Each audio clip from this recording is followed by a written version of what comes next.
सबसे पहले हैप्पी होली। और हाँ, होली के लिए कुछ प्रिकॉशंस, आपका फेस, आपकी बॉडी, ऑयल और मॉइस्चराइज पूरे चेहरे पे, बॉडी पे आप अच्छे से ऑयल अप्लाई करिए। सबसे सेफ होता है कोकोनट ऑयल। अगर आपको ऑयल अप्लाई नहीं करना है तो आप मॉइस्चराइजर अच्छे से लगाएंगे। और हेयर को कैसे प्रोटेक्ट करना है, बालों में क्या करना है, अच्छे से ऑयल अप्लाई करिए, पूरे रूट्स पे लगाइए, लेंथ पे लगाइए। और अगर ऑयल अप्लाई नहीं करेंगे तो लीव इन कंडीशनर अप्लाई करिए।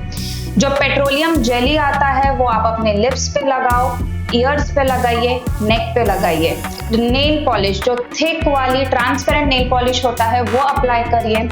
फुल स्लीव्स प्रेफरेबली पहनिए। और last most important, sunscreen apply करना है, कंजूसी बिल्कुल नहीं करना है।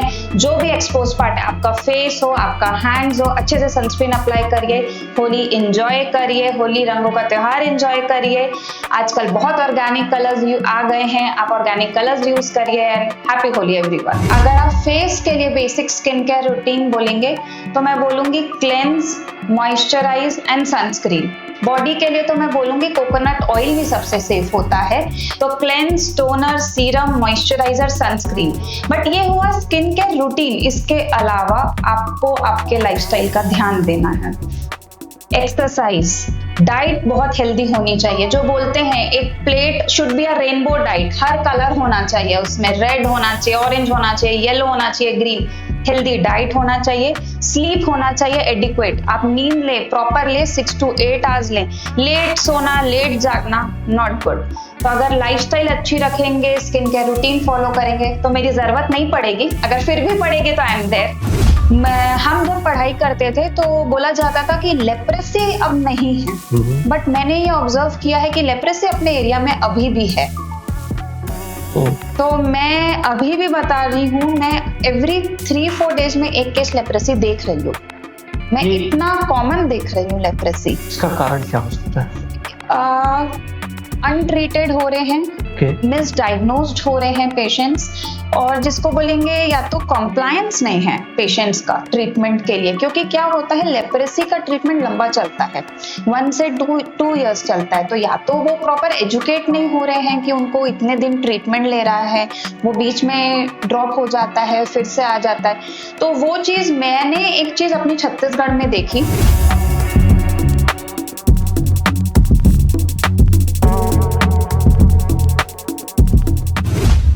नमस्कार, दरअसल में आपका स्वागत है। आप, हम और हमारे मेहमान। आज हमारे मेहमान हैं डर्मेटोलॉजिस्ट सुगन भट्टर गांधी।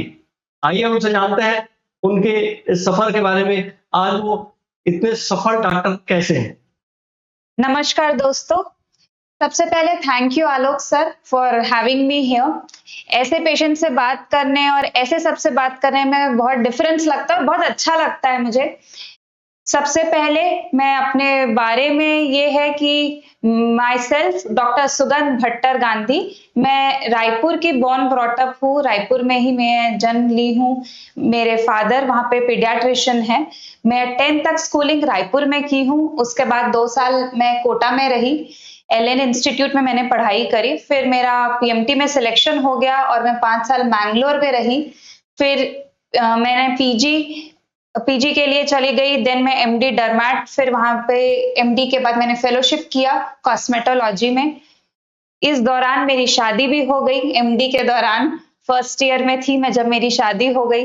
तो एमडी के बाद मैं डायरेक्टली राजनांदगांव में आई। डॉक्टर साहिबा, मेरा ये बताइएगा कि आपका जो नाम है सुगन, प्रोफेशन बिल्कुल डॉक्टर तो है ही आप, और उसमें भी जो विशेषज्ञता हासिल की है, उस नाम के अनुरूप कैसे, ये कैसे आपका नाम कैसे रखा, कोई वाकया है? ये तो बस कोइंसिडेंस हो गया, बट ये मेरे विजन जो है, मैं बोलूंगी मेरे पापा का विजन था। पापा को था कि डरमैट आगे बहुत आगे जाएगा, आगे फ्यूचर बहुत ब्राइट है डरमैट का। और एज अ फीमेल उन्हें लगता है कि डरमैट, लगता था कि फीमेल के लिए बहुत अच्छी ब्रांच है। तो मुझे हमेशा से था कि मुझे डरमैट में जाना है, प्लस उसी में सिर्फ डरमैट नहीं रहना था, मुझे कॉस्मेटोलॉजी में आगे जाना था। तो वही चीज मैं करी। मैं कॉस्मेटोलॉजी में फिर फेलोशिप किया मैंने।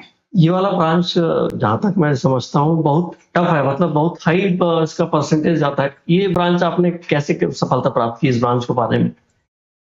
जैसे मैं बोली, मुझे शुरू से दो ब्रांच में बहुत इंटरेस्ट था। मुझे एक रेडियो डायग्नोसिस में बहुत इंटरेस्ट था और मुझे डर्मेटोलॉजी में बहुत इंटरेस्ट था। बट मुझे जब ये हुआ, सिलेक्शन वाली बारी आई कि मुझे कौन सा ब्रांच चूज करना चाहिए, तो क्योंकि ऐसा लग रहा था कि आगे फ्यूचर में मुझे ग्रोइंग ये कॉस्मेटोलॉजी में मुझे बहुत इंटरेस्ट आ रहा था, तो मैं इस फील्ड पे आई। विजन मैं बोलूंगी कहीं ना कहीं मेरे पापा का बहुत हेल्प था कि उनको था कि you should be a dermatologist. बाकी बातें शुरू करने से पहले अभी 2-4 दिनों बाद ही होली है और होली में सबसे ज़्यादा रंगों का त्योहार है, सबसे ज़्यादा इफ़ेक्ट स्किन पे होता है। तो हमारे दर्शकों को बताएँगे क्या सावधानी बरतें और किस तरीके से वो होली खेलें? बताएँ। सबसे पहले हैप्पी होली। और हाँ, होली के लिए कुछ प्रिकॉशंस, ताकि आपकी स्किन बाद में सब ऐसी रहे जैसे आप अभी है। होली के लिए सबसे पहले 5 मेन इंपॉर्टेंट पॉइंट्स। आपका फेस, आपकी बॉडी ऑयल और मॉइस्चराइज, पूरे चेहरे पे, बॉडी पे आप अच्छे से ऑयल अप्लाई करिए। सबसे सेफ होता है कोकोनट ऑयल। अगर आपको ऑयल अप्लाई नहीं करना है तो आप मॉइस्चराइजर अच्छे से लगाएंगे। थिक मॉइस्चराइजर आपको अप्लाई करना है। और हेयर को कैसे प्रोटेक्ट करना है, बालों में क्या करना है, अच्छे से ऑयल अप्लाई करिए, पूरे रूट्स पे लगाइए, लेंथ पे लगाइए। और अगर ऑयल अप्लाई नहीं करेंगे तो लीव इन कंडीशनर अप्लाई करिए। जो पेट्रोलियम जेली आता है वो आप अपने लिप्स पे लगाओ, ईयर्स पे लगाइए, नेक पे लगाइए। आपका जो नेल होता है, जो नेल क्यूटिकल, उस पे अच्छे से आप नेल पॉलिश, जो थिक वाली ट्रांसपेरेंट नेल पॉलिश होता है वो अप्लाई करिए। फुल स्लीव्स प्रेफरेबली पहनिए। और last last last last most important, sunscreen apply करना है, कंजूसी बिल्कुल नहीं करना है। जो भी एक्सपोज पार्ट है, आपका फेस हो, आपका हैंड्स हो, अच्छे से सनस्क्रीन अप्लाई करिए। होली एंजॉय करिए, होली रंगों का त्योहार एंजॉय करिए। आजकल बहुत ऑर्गेनिक कलर्स आ गए हैं, आप ऑर्गेनिक कलर्स यूज करिए। And happy Holi everyone. इसके बावजूद अगर एलर्जी महसूस हो या खुजली हो या तो उसके बाद क्या करें? अगर उसके बाद भी होता है तो मॉइस्चराइजर, आप जैसे आप एक बार कलर्स खेल लिए, उसके बाद अगर आपको इरिटेशन है, तो जैसे लोग क्या करते हैं, बहुत ज्यादा रब करने लगते हैं, रगड़ने लगते हैं, ये सब नहीं करना है। टाइम दो अपनी स्किन को। अगर आपका कलर आ भी गया है, अच्छे से मॉइस्चराइज करिए, अपनी स्किन को टाइम दीजिए। जितना ज्यादा रब करेंगे, जितना ज्यादा फ्रिक्शन करेंगे, उससे उतनी प्रॉब्लम होगी। तो कोकोनट ऑयल या मॉइस्चराइजर अच्छे से अप्लाई करिए। बहुत ज्यादा इरिटेशन है तो कोई एंटी एलर्जिक आप ले सकते हैं। डॉक्टर साहिबा, अभी तक हम स्किन स्पेशलिस्ट यही जानते थे, आजकल उसमें और भी विशेषज्ञता अंदर तक हो गई है, तो इसके बारे में बताएंगे? डर्मेटोलॉजिस्ट और इसके अलावा और भी है, तो वो क्या है? बिल्कुल। मैं लास्ट 7 ईयर से राजनांदगांव में प्रैक्टिस कर रही हूँ। और बेसिकली मैं अभी ऑलमोस्ट सब कॉस्मेटोलॉजी मतलब सर्विसेज करती हूँ। मैं क्या क्या सर्विसेज करती हूँ मैं एक्सप्लेन करती हूँ। जैसे मस्सों का, मोल्स का इलाज, इलेक्ट्रोकॉटरी प्रोसीजर, अनचाहे बालों को हटाना, लेजर हेयर रिडक्शन, फिर वो हुआ झाइयों का इलाज या टैटू रिमूवल, इंडियाग लेजर हुआ। जो एक्ने के वजह से, पिंपल के वजह से गड्ढों का होना, तो उसे माइक्रो नीडलिंग लेजर जो बोलते हैं, CO2 लेजर। आजकल जो न्यू टेक्नोलॉजीज आ गई है हेयर ग्रोथ के लिए, PRP, platelet rich plasma, GFC procedure भी होता है, anti ageing procedures, Botox, fillers, HIFU. जो सफेद बीमारी विटिलिगो का जो हो गया है, एक्साइमर लेजर, वो भी करते हैं। माइक्रो पिगमेंटेशन, माइक्रो ब्लेडिंग, मतलब जो semi permanent makeup, lip colouring, eyebrow setting, वो वाला भी करते हैं। प्लस अभी जो न्यू टेक्नोलॉजी ऐड की है क्लिनिक में, वो है हेयर ट्रांसप्लांट भी स्टार्ट कर दिए हैं। ये सब आप यहाँ बिल्कुल, ये सब सर्विसेज स्टार्ट हो गई हैं। और ये सब तो मैं शुरू से करती आ रही हूँ, 7 ईयर से। ये हेयर ट्रांसप्लांट अभी स्टार्ट किया है। अब अगर आए जो स्किन की जो देखभाल है, समर हो गया, विंटर हो गया, रेनी सीजन हो गया, तो ये ओवरऑल सबसे पहले पहली प्राथमिकता क्या है, कैसे केयर करें? अगर आप बेसिक स्किन केयर रूटीन बोलेंगे, अगर आप फेस के लिए बेसिक स्किन केयर रूटीन बोलेंगे, तो मैं बोलूंगी क्लेंस, मॉइस्चराइज एंड सनस्क्रीन। मैं मॉइस्चराइजर को बहुत ज्यादा इंपॉर्टेंस देती हूँ। मॉइस्चराइजर फेस का हो या बॉडी का हो। बॉडी के लिए तो मैं बोलूंगी कोकोनट ऑयल भी सबसे सेफ होता है। और फेस के लिए क्लेंस करो, मॉइस्चराइज करो और सनस्क्रीन लगाओ। सनस्क्रीन ना एक लोगों को एक मिथ है कि हम बाहर जाएंगे तभी सनस्क्रीन लगाएंगे, ऐसा नहीं होता। आप अंदर रहें, आप बाहर रहें, आप एक चेंबर में रहें, सनस्क्रीन बहुत जरूरी है। सनस्क्रीन बहुत, लोगों को ये भी है कि सनस्क्रीन लगाने से कैंसर होता है, ऐसा नहीं है।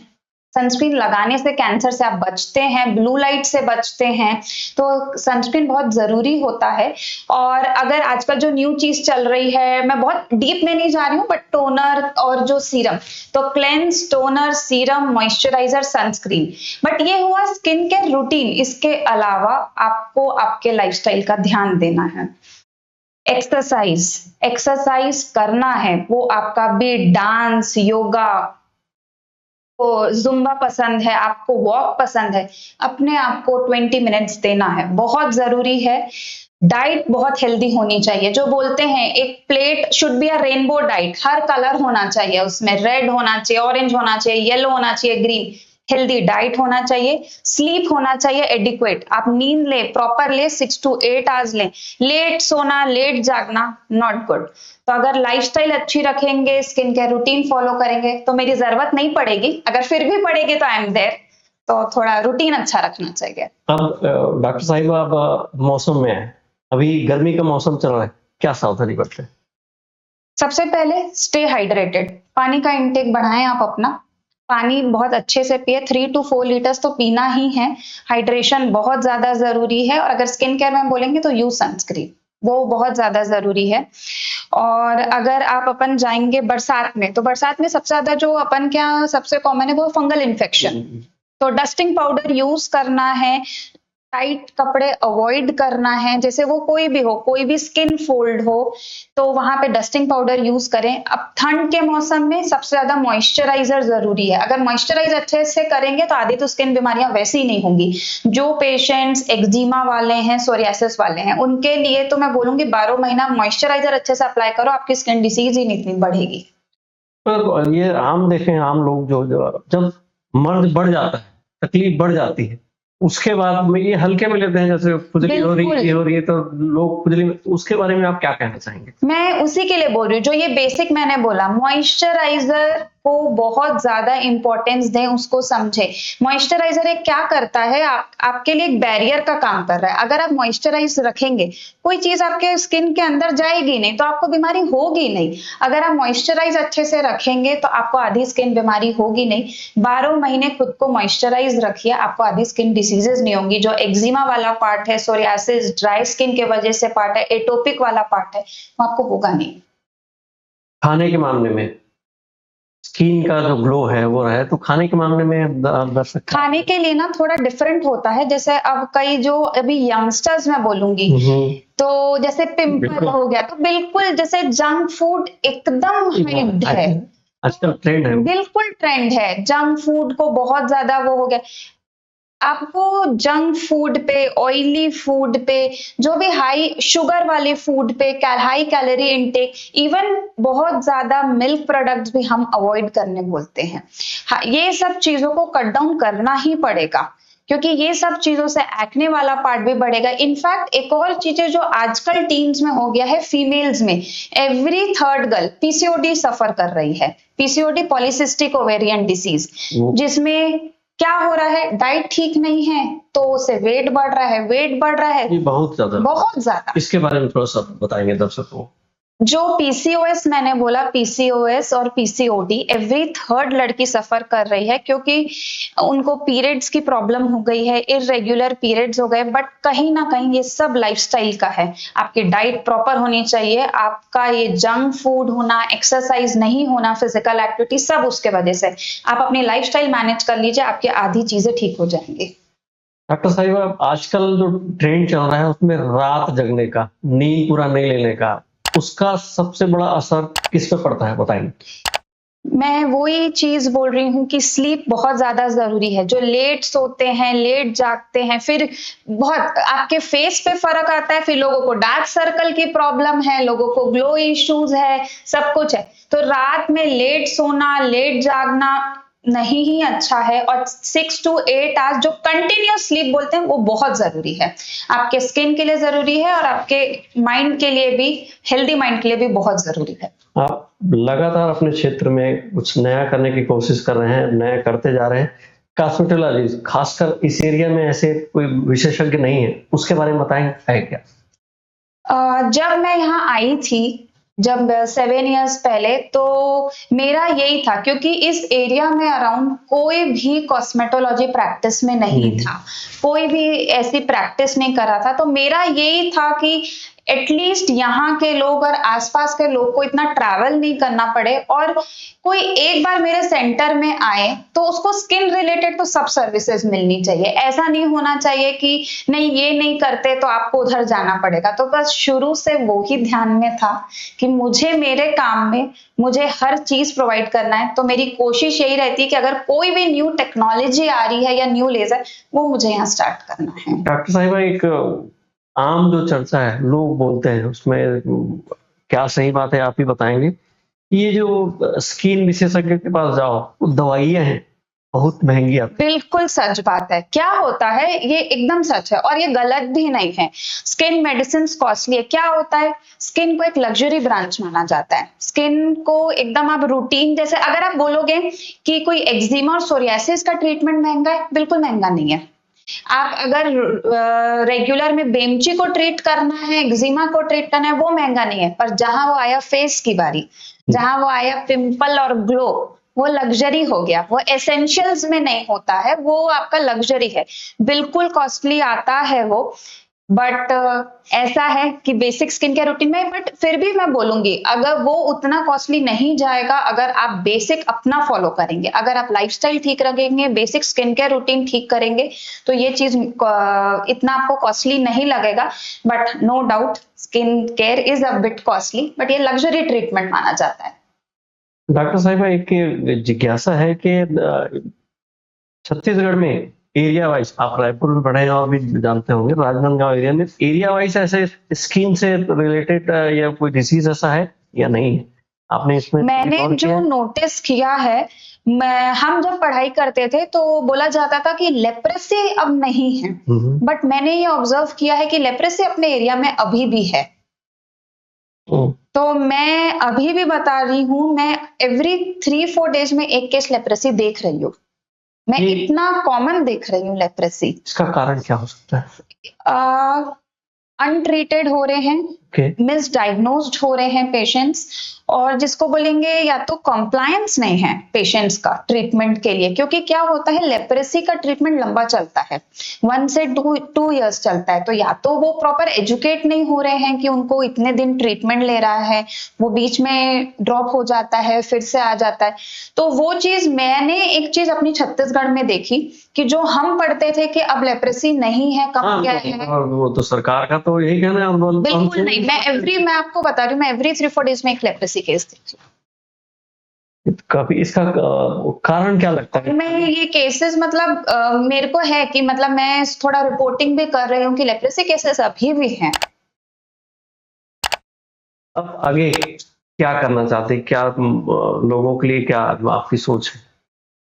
मेरा ये ऐसा है कि जो भी न्यू टेक्नोलॉजीज है या कुछ और भी जो सर्विसेज हैं, मुझे उसे और भी, मेरे विजन है, हम नए सेटअप में आ रहे हैं, तो मुझे पूरी और जो सर्विसेज है उनको स्टार्ट करना है।